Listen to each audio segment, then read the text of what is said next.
the way they will in novels. Things are never easy.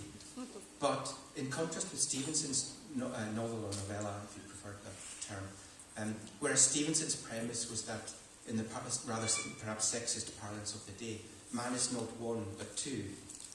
My novel is not so much about a divided self, but it's about saying that there's no such thing as a self. There's no such thing as a fixed, unchanging self. And it's not about duality, it's not about multiplicity, it's about unity.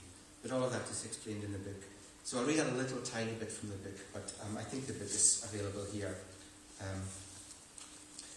And I'm not going to say too much about the background of this. It's all explained within the book.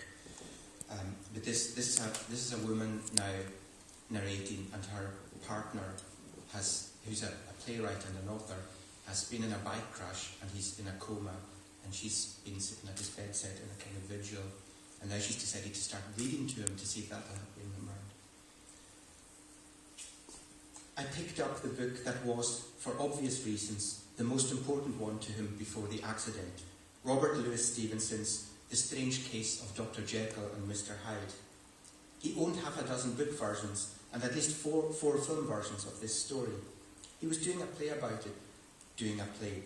The phrase was adapting it for the stage. They had just finished casting when the accident happened.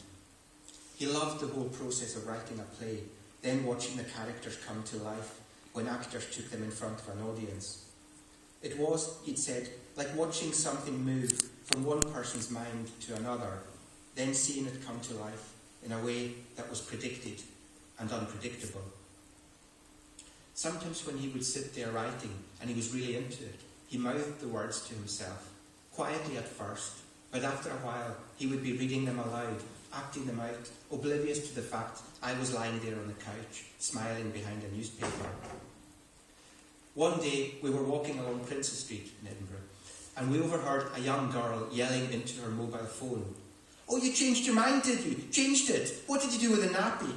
And he laughed and said, "That's like something Harris would say." And I said, "Who's Harris?" And his hand shot up to his mouth and he giggled and said, "A character I invented," and started laughing at himself. I love people who don't take themselves too seriously.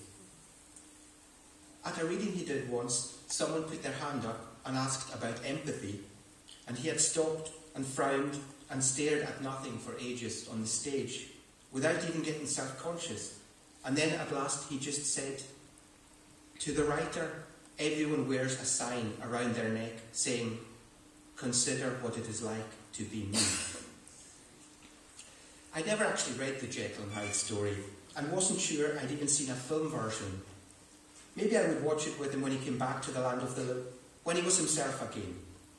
As with a lot of common stories, I reckoned I didn't really need to read the book or even see the film.